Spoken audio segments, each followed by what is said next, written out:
Hello everyone, and welcome to Inside the Mind of Sport.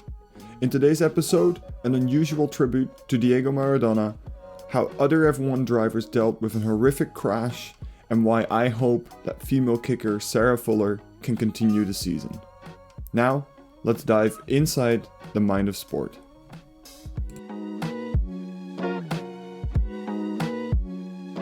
Last week, Argentinian soccer superstar Diego Maradona died at the age of 60. For many, he is regarded as the best player in the world and the best player to have ever played the game. He led the Argentinian national squad to a World Cup victory in 1986, and Italian side Napoli to their first two and to date only national championships. But for me, Maradona was only ever a benchmark. Although I've seen some of his matches, I never saw him play live. And that might possibly change my perspective on the person and the player that Maradona was. What I saw was a Maradona after his career. And after his career, there's no other way to say that he looked like a very sad and tormented person. He looked like somebody who did not have the skills and ability to deal with the level of success he achieved during his career. And to me, it always looked like nobody around him was there to properly guide him or to help them. And although his death is a moment to remember his greatness on the pitch, and there were many great moments. Maybe his most memorable game was against England in the World Cup in 1986, where first he scores with the infamous hand of God, basically scoring with his hand rather than his head. And after that, scoring his second goal, which has been labeled as the greatest goal of the century, in which he simply says to the English team, "I know you're on the pitch, but I don't care. I'm going to go around you and score." But I also think we all owe it to Diego to ask some critical questions about how we value and interact with talent and greatness. Maradona grew up poor in Buenos Aires, and his only way out of there was with the ball. He worked tremendously hard for that, and as we all know now, he succeeded gloriously. But that was all he had. All he had was the ball. He didn't possess any of the other skills you need to have a long, successful career and life after your career. Time management, nutrition knowledge, knowing how to control your impulses, knowing how to transition after your professional career. He didn't have anyone to really help him with this. And as a result, he had a lot of problems with drugs, alcohol, food, but also other things like making bad life decisions and bad financial decisions. And how can you blame somebody who had nothing for most of his life and came from nothing and suddenly has everything? How can you blame that person for taking everything? I really don't blame Maradona for his behavior. I think it makes perfect sense if you know where he comes from. But it does raise a question. Does being amazing at one thing mean that we, as a society, should just take everything else for granted and just accept everything else somebody does? We often talk about sport as a way for young children to learn important skills that they're going to need throughout their lives. They will learn how to cope with stress and anxiety. They will learn discipline. They will learn teamwork. They will learn how to deal with disappointment. All these things are things that we tell parents when they bring their kid to sport for the first time. But very often when sport encounters somebody that is so much better than anyone else, that has so much more talent than anyone else, we suddenly forget about all these things and let them do whatever they want. There are examples of this all in sports. And maybe the most famous one is Mike Tyson, who was perfectly trained and groomed to be an amazing boxer, but nothing else. And he struggled a lot later in his life.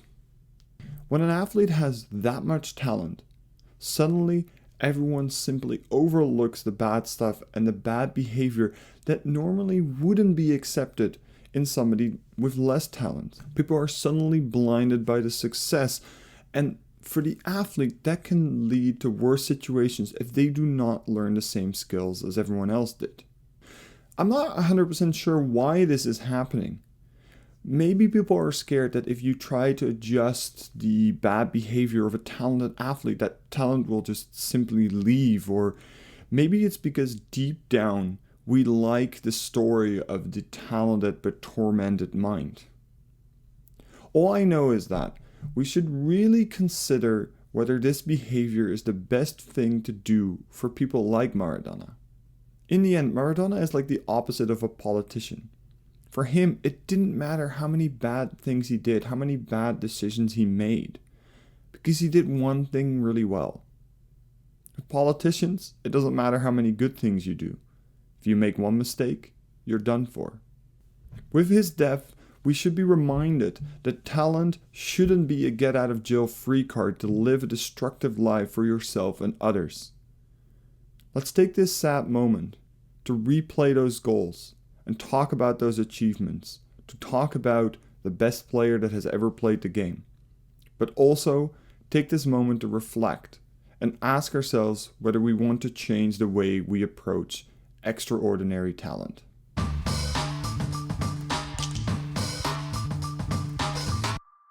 The second story today comes from the world of Formula 1, where on Sunday, on the first lap of the 2020 Formula 1 Bahrain Grand Prix, French F1 driver Romain Grosjean got in one of the biggest accidents the sport has seen in almost 2 decades. While halfway down the straight on this opening lap, the rear right wheel of his Haas F1 car clipped the front left wheel of the car of Russian Daniel Kvyat, sending him sideways into the barrier at almost 200 kilometers an hour. Upon impact, the car broke in half. The front half, with the driver in it, pierced through a barrier, while the back half of the car stayed on the track. The fuel tank, situated in the middle of the car, ruptured and exploded instantaneously, indulging the entire crash site in massive flames. After a few tense moments, and with the emergency response teams at the site almost immediately, the cameras showed Grosjean emerging from the flames, jumping over the destroyed barrier and to safety. In the end, the Frenchman merely suffered minor burns on his hands and feet, and is doing overall well. If you've seen the crash, you probably expected a worse outcome, which is a great testament to the incredible safety features on a modern F1 car. However, this day reminded everyone involved in the sport of the dangers associated with, something that was maybe forgotten or pushed to the back due to the relative safe period the sport has experienced in the last few years. In these kinds of moments, in every extreme sport, the same question is always asked. As a competitor, how do you refocus after a moment like that, when you have just seen the risks you are taking by participating in this sport? This is a separate question from why people would participate in extreme sports in the first place. And if you are interested in that, you can check out a YouTube video I made some time ago on my YouTube channel, JWK Mental Performance Training. I'll also put the link to that video in the show notes below. Now, imagine being one of the other Formula 1 drivers, and you just saw what your colleague went through. You saw what could happen to you. Or imagine you are a downhill skier, and you just saw somebody being airlifted off the slope with a shattered leg. How do you regain your focus and determination to not only participate in the sport, but also perform at your highest level? There's several strategies an athlete could employ in that moment to try and achieve this, to try and be as effective as possible in what is undoubtedly a really difficult situation. The first strategy is called positive reframing, or in other words, pointing out the positive things that come from engaging in the sport. Particular to F1, Think about things like the financial reward, the status, the enjoyment, the kick or adrenaline you get, and maybe the achievement you can achieve by participating in the sport. These athletes in this sport can make a lot of money and become superstars or famous doing what they do. On top of that, I can imagine that it is very thrilling to be in a car that can go this fast down a track. In the same weekend, there was actually a discussion about the salaries in F1, with certain officials saying that they were way too high. Now, you could argue this because the highest earning F1 driver, Lewis Hamilton, makes over $40 million every year. But towards the back of the grid, those numbers are way lower, with the lowest paid driver, Antonio Giovinazzi, making a small $500,000. Now, you probably say, well, $500,000 is a lot of money, but if you think about positive reframing, there has to be a point at which the financial reward isn't high enough for these athletes to take the risk. And I don't think that a payment cut from 40 million to 20 million is going to make the difference for Lewis Hamilton. But there is a point to make in that these salaries are actually important in terms of a coping mechanism for these athletes in these particular moments. Now, the second strategy that athletes can employ to help deal with this current situation is what we call instrumental support, which is seeking support from others to help cope with the threat. In F1, there's actually a really clear example of instrumental support. You see, most drivers have a trainer. This trainer helps them prepare physically for the task at hand, but it's not only that. For most drivers, their trainer has been with them since they were much younger and has come up the different formulas and the different ranks to F1 with them.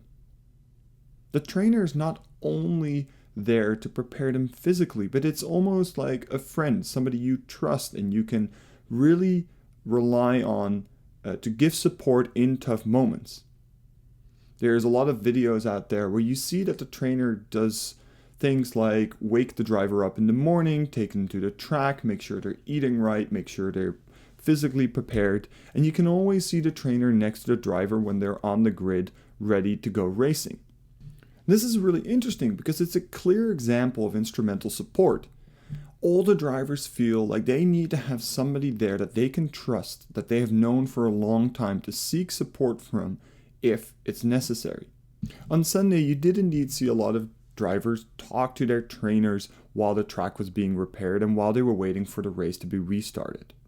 So having this instrumental support is really important for these athletes. The last strategy these athletes can employ to help them deal with situations such as the one on Sunday is what is called confidence in control. And what that means is that athletes in extreme sports believe that it is them who is in control of the risk. You can see that a lot in sports like mountain climbing, where the climbers often say that they have full confidence that they are able to do a certain climb. In the world of F1, you will often see that drivers blame accidents on the actions of other drivers, which in other words is saying, that won't happen to me because I am not going to do that. I am in control of the risk and I will not take that, and therefore I will not get into this situation. This can sometimes come across as them being very arrogant or selfish, but I think that's a sign of them using the confidence in control strategy to help deal with the risks that come with F1. It is really remarkable to see how these drivers can be really effective at using these strategies to remain composed and function at their highest level in these circumstances. However, this behavior should not be interpreted as if it does not affect the drivers, as if a crash like that is just something they wipe off and don't really care about. It really does. It really does affect them. And after the race, all of them showed that. Everyone asked how Romain Grosjean was doing. Everyone said, it doesn't matter what the result of the race was today. It matters that he's okay. You can clearly see that it is on their mind and it does get to them. And the things that I just mentioned are just strategies to cope with it in the moment. I think that most of them will probably have a bad night of sleep tonight, thinking about the fact that it could just as much have been them in that crash as one of their colleagues.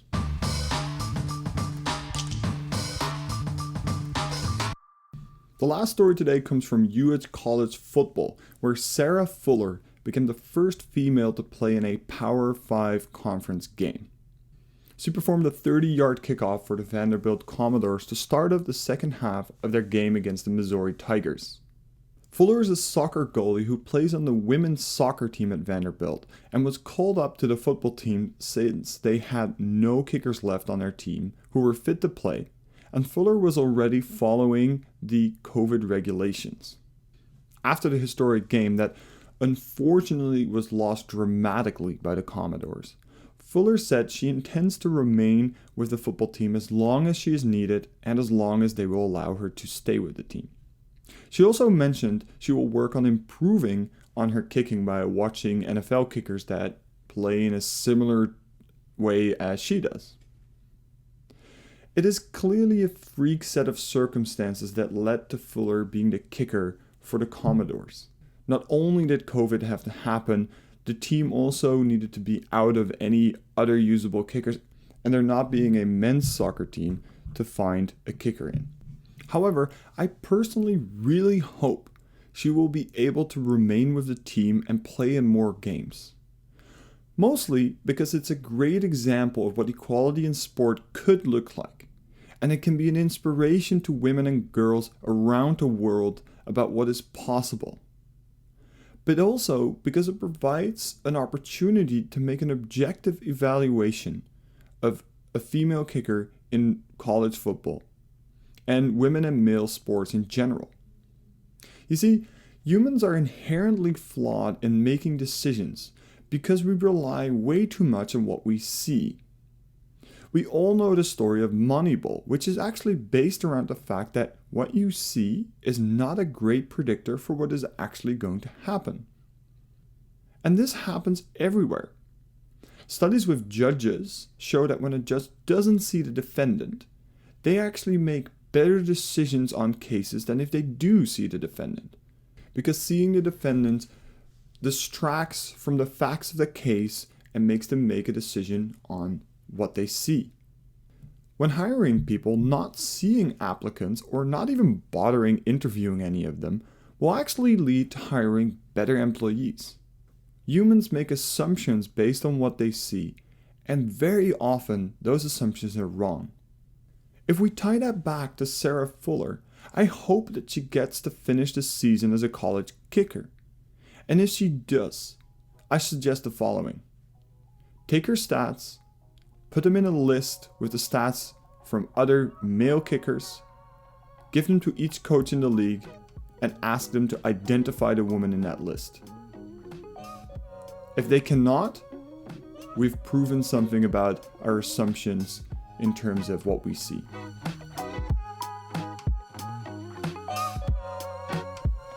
I hope you enjoyed this episode of Inside the Mind of Sport. If you did, please leave a review, like, comment, and share the episode. And I hope to see you again in the next episode.